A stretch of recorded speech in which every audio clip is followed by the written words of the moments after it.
Hello friends, welcome to my YouTube channel chemistry master. So આજે આપણે જોશું class 11 chemistry chapter number 1 રસાયણ વિજ્ઞાનની કેટલીક પાયાની સંકલ્પનાઓ. તો આ જોતાં પહેલાં આપણે જોઈએ કે આપણે જ્યારે બોરિંગ થાય છે ત્યારે આપણે શું કરીએ છીએ, તો કે ગેમ રમીએ છીએ. આપણે ઘણું વખત ગ્રુપમાં અંતાક્ષરી રમીએ છીએ. તો શું કરીએ છીએ, ચલો અહીંયા પણ આપણે बैठे बैठे क्या करे, करना है कुछ काम, शुरू करें केमिस्ट्री लेके प्रभु का नाम. So first of all let's start रसायण विज्ञान. તો રસાયણ વિજ્ઞાન છે શું, આપણને એ જ નથી ખબર કે આ કેમિસ્ટ્રી છે શું, તો આપણને કેમ ખબર પડશે? સો આપણે જોઈએ સૌપ્રથમ રસાયણ વિજ્ઞાન. તો કે રસાયણ વિજ્ઞાન અણુ અને તેના રૂપાંતરોનું વિજ્ઞાન છે. એટલે કે આપણે જોયું હતું કે પરમાણુઓ ભેગા મળીને શેની રચના કરે છે? પરમાણુઓ ભેગા મળીને અણુ બનાવે છે. અણુ. તો રસાયણ વિજ્ઞાન શું છે? તો કે અણુ અને તેના રૂપાંતરોનું વિજ્ઞાન છે. તે ફક્ત 100 જેટલા તત્વો પૂરતું સીમિત નથી. આપણે જોયું હતું આવર્ત કોષ્ટકમાં કેટલા હોય છે? 114 તત્વો હોય છે. Hydrogen, helium, lithium, beryllium, boron, carbon, nitrogen, એવી રીતે 114 તત્વો હોય છે. તો આ 100 જેટલા તત્વો પૂરતું સીમિત નથી. આ કેમિસ્ટ્રી છે એ કંઈ તત્વો પૂરતું સીમિત નથી. તેમાંથી બનતા અસંખ્ય અલગ અલગ અણુઓનું વિજ્ઞાન છે. એમાંથી ઘણા બધા સંયોજનો બને છે, એમાંથી ઘણા બધા અસંખ્ય અલગ અલગ અણુઓ બને છે. જેમ કે કાર્બન તત્વ છે, ઓક્સિજન તત્વ છે, સંયોજાઈને CO2 કાર્બન ડાયોક્સાઇડ બનાવે છે. એવી જ રીતે સોડિયમ પ્લસ ક્લોરિન તત્વ ભેગા મળીને NaCl બનાવે છે. તો એવી રીતે અસંખ્ય અણુઓનું સંયોજનોનું વિજ્ઞાન છે. તો હવે જોઈએ આ ચેપ્ટરમાં આપણે શું શીખશું. તો કે પરમાણુ શું છે, અણુ શું છે. અણુઓ અને પરમાણુઓ ખબર પડે પછી અણુઓની સંખ્યા શું આપણે ગણી શકીએ છીએ.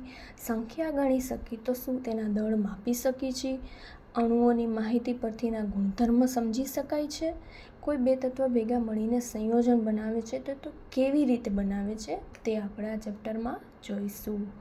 તો એના પછીનો ટૉપિક છે રસાયણ વિજ્ઞાનનું મહત્ત્વ. રસાયણ વિજ્ઞાનનું મહત્ત્વ શું છે? કેમિસ્ટ્રીનું કંઈક તો મહત્ત્વ હશે ને, તો એનું મહત્ત્વ શું છે?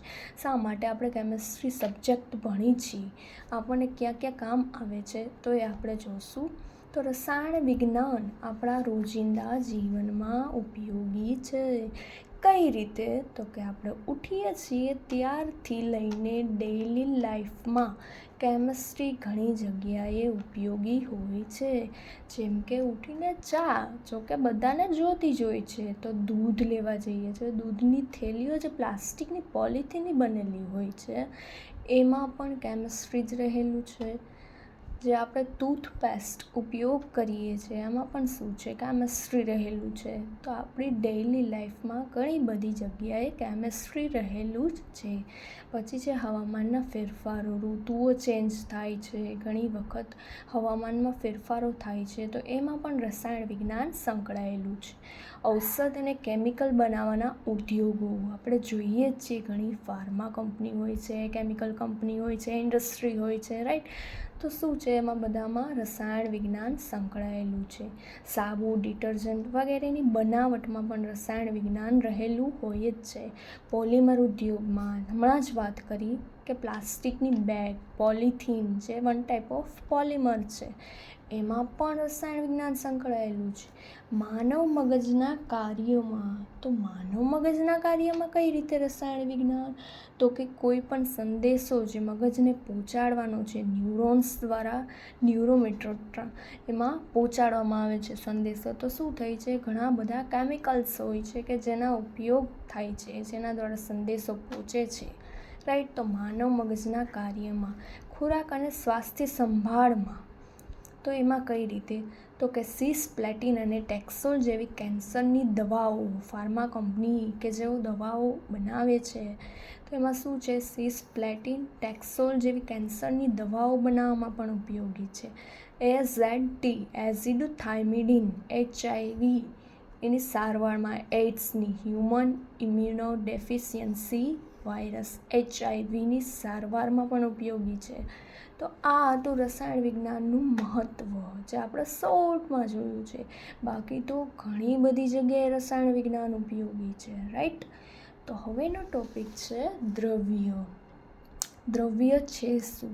આગળ આપણે જોયું રસાયણ વિજ્ઞાનની વ્યાખ્યા, અણુ અને પરમાણુઓનું વિજ્ઞાન છે એ જોયું. એમાં એક ટોપિક આવ્યો હતો તમારી બુકમાં કે રસાયણ વિજ્ઞાન દ્રવ્યના સંઘનન, બંધારણ અને ગુણધર્મ સાથે સંકળાયેલ છે. તો હવે સૌપ્રથમ જોઈએ દ્રવ્ય છે શું, રાઈટ. તો કે દ્રવ્ય એટલે કોઈ પણ વસ્તુ જે દળ ધરાવે, જગ્યા રોકે, તેને દ્રવ્ય કહેવાય. જેમ કે આ પેન્સિલ અત્યારે મેં પકડી છે તો એ શું કરે છે? દળ ધરાવે છે, એ જગ્યા રોકે છે, રાઈટ. તો એ શું થયું? વન ટાઈપ ઓફ દ્રવ્ય થયું. કોઈ પણ વસ્તુ, આ બુક લઈ લો તો એ શું છે? દળ ધરાવે છે, જગ્યા પણ રોકે છે, તો એ શું થયું? એક દ્રવ્ય થયું. ફોર એક્ઝામ્પલ બુક, વોટર એટલે કે પાણી, એર એટલે કે હવા. તો હવે જોઈએ હવા કઈ રીતે. તો કે હવામાં ઓક્સિજન, નાઇટ્રોજન, કાર્બન ડાયોક્સાઇડ વગેરે જેવા ઘણા બધા શું રહેલા છે? વાયુઓ રહેલા છે. તો એ હવા પણ શું કરે છે? દ્રવ્યમાં સમાવેશ થાય છે. હવે જોઈએ દ્રવ્યનું સ્વરૂપ કેવું હોય, દ્રવ્ય કઈ રીતનું હોય. તો કે દ્રવ્યના મુખ્ય 3 સ્વરૂપ છે: ઘન, પ્રવાહી અને વાયુ. ઘન સ્વરૂપમાં હોય, પ્રવાહી સ્વરૂપમાં હોય અને વાયુ સ્વરૂપમાં હોય. તો હવે ઘન સ્વરૂપમાં હોય તો પદાર્થમાં શું કઈ રીતે હોય? તો કે ઘન સ્વરૂપમાં અણુઓ ખૂબ જ એકબીજાથી ક્લોઝ પેક રચના હોય, ખૂબ જ એકબીજાની નજીક હોય. જ્યારે પ્રવાહીમાં જોઈએ તો અણુઓ ઘનની સાપેક્ષે એકબીજાથી છૂટા છવાયા હોય. અને જ્યારે વાયુની વાત આવે ત્યારે એ પ્રવાહી અને ઘનની સાપેક્ષે એનાથી પણ વધુ દૂર છૂટા છવાયેલા હોય છે. તો હવે જોઈએ આકાર અને કદ. ઘન, પ્રવાહી અને વાયુ જે આકાર અને કદ ધરાવે છે કે નહીં એ જોઈએ. તો ઘન શું કરે છે? આકાર પણ ધરાવે છે અને કદ પણ ધરાવે છે. ઘન સ્વરૂપનો એક ચોક્કસ આકાર હોય છે, જેમ કે પેન્સિલ છે ઘન સ્વરૂપ, તો એનો ચોક્કસ એક આકાર છે. બુક છે તો એનો ચોક્કસ એક આકાર છે. પછી જોઈએ પ્રવાહી. પ્રવાહીમાં આકાર હોતો નથી. ફોર એક્ઝામ્પલ કોઈ પણ લિક્વિડ લઈ લ્યો, પાણી લઈ લ્યો, તો શું થાય છે? પાણીને ગ્લાસમાં નાખવામાં આવે તો ગ્લાસ જેવો આકાર ધારણ કરી લે, તપેલીમાં નાખવામાં આવે તો તપેલી જેવો, મતલબ કે કોઈ પણ પાત્રમાં નાખવામાં આવે તો એ પાત્ર જેવો આકાર ધારણ કરી લે છે, પરંતુ એને કદ હોય છે. જ્યારે વાયુની વાત કરવામાં આવે, અણુઓ ખૂબ જ છૂટા છવાયેલા હોય છે, આકાર કે કદ હોતો નથી. વાયુઓને આકાર કે કદ હોતો નથી. એના પછીનો ટોપિક છે દ્રવ્યનું સ્વરૂપ બદલાવી શકાય છે. દ્રવ્યના 3 સ્વરૂપ જોયા: ઘન, પ્રવાહી અને વાયુ. તો આ ઘન, પ્રવાહી અને વાયુ એકબીજામાં ચેન્જ થઈ શકે છે, સ્વરૂપને બદલાવી શકાય છે. તો કે હા, એના માટે એક ફેક્ટર જરૂરી છે, જે છે તાપમાન. તાપમાનમાં ફેરફાર કરવામાં આવે તો દ્રવ્યના સ્વરૂપને બદલાવી શકાય છે. ઘનનું પ્રવાહી, પ્રવાહીનું વાયુમાં રૂપાંતર કરી શકાય છે. ક્યારે? જ્યારે તાપમાનને વધારવામાં આવે છે ત્યારે. તાપમાનને વધારવામાં આવે તો ઘનમાંથી પ્રવાહીમાં ફેરવાય અને પ્રવાહીમાંથી વાયુમાં ફેરવાય છે. ફોર એક્ઝામ્પલ બરફ પાણીનું ઘન સ્વરૂપ છે.